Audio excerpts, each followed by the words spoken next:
Hi dears, it's me MS solutions. ഇനി എന്തിന് വേറെ സൊല്യൂഷൻസ്. എൻ്റെ പ്രിയപ്പെട്ട +1 വിദ്യാർത്ഥികളെ, ഈ വീഡിയോ കാണുന്ന വിദ്യാർത്ഥിയാണെങ്കിലും രക്ഷിതാവാണെങ്കിലും നിർബന്ധമായിട്ടും ഈ വീഡിയോന് താഴെ ഒന്ന് ലൈക്ക് ചെയ്യണം. കൂടാതെ ഈ വീഡിയോയിൽ ഞാൻ പറഞ്ഞത് നിങ്ങൾക്ക് മനസ്സിലായിട്ടുണ്ടെങ്കിൽ നിങ്ങളുടെ സുഹൃത്തുക്കൾക്കൊന്ന് ഷെയർ ചെയ്യണം. കാരണം ഇത് പ്രധാനപ്പെട്ടൊരു കാര്യമാണ്. കാര്യം പല കുട്ടികളും ആഗ്രഹിക്കുന്ന ഒരു കോട്ടയാണ് കമ്മ്യൂണിറ്റി കോട്ട. നിരവധി കുട്ടികൾ 23-ാം തീയതിക്ക് ശേഷം വന്നിരിക്കുന്ന മെസ്സേജുകൾ പ്രകാരം അവർക്ക് പോകാൻ ആഗ്രഹിക്കുന്ന എയ്ഡഡ് സ്കൂളുകളിൽ കമ്മ്യൂണിറ്റി കോട്ടയുടെ ഫോം ഫില്ല് ചെയ്ത് കൊടുക്കാൻ പറഞ്ഞതുകൊണ്ട് അവർ പോയി ചെന്ന് ഫില്ല് ചെയ്ത് കൊടുത്തിട്ടുണ്ട്. പക്ഷേ നിങ്ങളൊരു കാര്യം മനസ്സിലാക്കേണ്ടത്, ഈ അലോട്ട്മെന്റിൽ ഇപ്പോൾ ട്രയൽ വന്നിട്ടുണ്ടല്ലോ, ആ ട്രയൽ അലോട്ട്മെന്റിൽ നിങ്ങൾ അപ്ലൈ ചെയ്യാത്ത സ്കൂളിൽ നിങ്ങൾക്ക് കമ്മ്യൂണിറ്റി കോട്ടയ്ക്ക് അപേക്ഷിക്കാൻ കഴിയില്ല. പ്രത്യേകം ശ്രദ്ധിക്കണം. ഓക്കെ, അതുമായി ബന്ധപ്പെട്ട സർക്കുലർ വരുന്നതേ ഉള്ളൂ. കമ്മ്യൂണിറ്റി കോട്ടയുമായി ബന്ധപ്പെട്ട സർക്കുലർ വരുന്നതേ ഉള്ളൂ. ഇത് കഴിഞ്ഞ വർഷത്തെ അതേ അപ്ഡേറ്റ് ആയിരിക്കും ഈ വർഷവും ഉണ്ടാവുക. അതായത് നിങ്ങൾ ഒരു എക്സാമ്പിൾ വെച്ച് ഞാൻ പറയാം. ഇപ്പോൾ കോഴിക്കോട് ജില്ലയിൽ വളരെ പ്രധാനപ്പെട്ട ഒരു സ്കൂളായിരിക്കും Rahmania school, Rahmania HSC, Rahmania higher secondary സ്കൂളിൽ ഒരു കുട്ടി കമ്മ്യൂണിറ്റി കോട്ട കൊടുക്കാൻ ആഗ്രഹിക്കുന്നുണ്ട്. അങ്ങനെയാണെങ്കിൽ ആ കുട്ടി ഈ മെറിറ്റ് കോട്ടയിൽ എന്ത് ചെയ്തിരിക്കണം?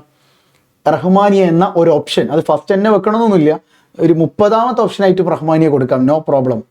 അങ്ങനെ മെറിറ്റ് കോട്ടയിൽ റഹ്മാനിയ സ്കൂളിൽ അപേക്ഷിച്ച കുട്ടിക്ക് ആ സ്കൂളിൽ കമ്മ്യൂണിറ്റി കോട്ട ഉള്ളത് കൊണ്ട് അവിടെ ചെന്ന് എന്ത് ചെയ്യാം? കമ്മ്യൂണിറ്റി കോട്ടയിൽ അപേക്ഷിക്കാം. സോ കമ്മ്യൂണിറ്റി കോട്ട അപേക്ഷിക്കാൻ വേണ്ടി എന്താ ചെയ്യേണ്ടതെന്ന് അറിയോ? നിങ്ങൾക്ക് ഏത് സ്കൂളിലാണോ കമ്മ്യൂണിറ്റി കോട്ടയ്ക്ക് അപ്ലൈ ചെയ്യാൻ ഉദ്ദേശിക്കുന്നത് ആ സ്കൂളിൽ ചെല്ലുക, അവിടുന്ന് ഫോം വാങ്ങുക, ഫില്ല് ചെയ്യുക, അവിടെ തന്നെ കൊടുക്കുക. ഇത്രയേ ഉള്ളൂ കമ്മ്യൂണിറ്റി കോട്ട. ഓക്കെ, സോ നിങ്ങളും നിങ്ങളുടെ ഫ്രണ്ടും കൂടി റഹ്മാനിയ സ്കൂളിൽ പോയി കമ്മ്യൂണിറ്റി കോട്ടൻ്റെ ഫോം വാങ്ങി ഫില്ല് ചെയ്യുമ്പോൾ അതിലെന്ത് ചോദിക്കും? ആപ്ലിക്കേഷൻ നമ്പർ ചോദിക്കും. ഏത് ആപ്ലിക്കേഷൻ നമ്പർ? നിങ്ങൾ മെറിറ്റ് കോട്ടയിൽ കൊടുത്ത ആപ്ലിക്കേഷൻ നമ്പർ. അതെന്തിനാണെന്നറിയോ? ആ ആപ്ലിക്കേഷൻ നമ്പറിൽ നിങ്ങൾ മെറിറ്റ് കോട്ടയിൽ നിങ്ങൾ റഹ്മാനിയ സ്കൂൾ കൊടുത്തിട്ടുണ്ടോ എന്ന് അറിയാൻ വേണ്ടിയിട്ടാണ്. അങ്ങനെ കൊടുത്തിട്ടുണ്ടെങ്കിൽ മാത്രമേ നിങ്ങൾക്ക് ആ സ്കൂളിൽ കമ്മ്യൂണിറ്റി കോട്ടയ്ക്ക് അപേക്ഷിക്കാൻ കഴിയുള്ളൂ. ഓക്കെ, കാര്യം ചില കുട്ടികളെ ഞാൻ ഇന്ന സ്കൂൾ മാത്രമേ പോകുള്ളൂ, അല്ലെങ്കിൽ എനിക്ക് ഈ 4 സ്കൂൾ മതി, ഞാൻ അവിടെ പോകുള്ളൂ എന്ന് പറഞ്ഞു. അങ്ങനെ 4 ഓപ്ഷൻ കൊടുത്തു. അതിൽ ഈ റഹ്മാനിയല്ല. അങ്ങനെ ഈ കുട്ടി എന്ത് ചെയ്യാണ്? ഈ കുട്ടിയും കുട്ടീൻ്റെ ഫ്രണ്ട്സും കൂടി കമ്മ്യൂണിറ്റി കോട്ടയ്ക്ക് അപ്ലൈ ചെയ്യാൻ വേണ്ടി റഹ്മാനിയ സ്കൂളിലേക്ക് പോയി. അവിടെ ചെന്നപ്പോഴാണ് ഈ യാഥാർത്ഥ്യം മനസ്സിലായത്.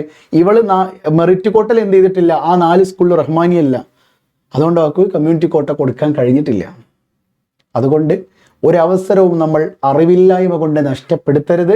ഈ ഒരു വിവരം പലരും ഷെയർ ചെയ്യുന്നത് ഞാൻ കണ്ടിട്ടില്ല.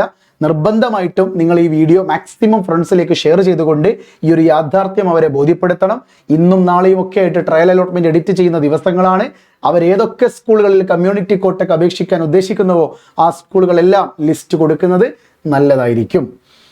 ഓക്കെ, സോ വീണ്ടും കാണാം. It's me MS solutions. ഇനി എന്തിന് വേറെ സൊല്യൂഷൻസ്. ബൈ.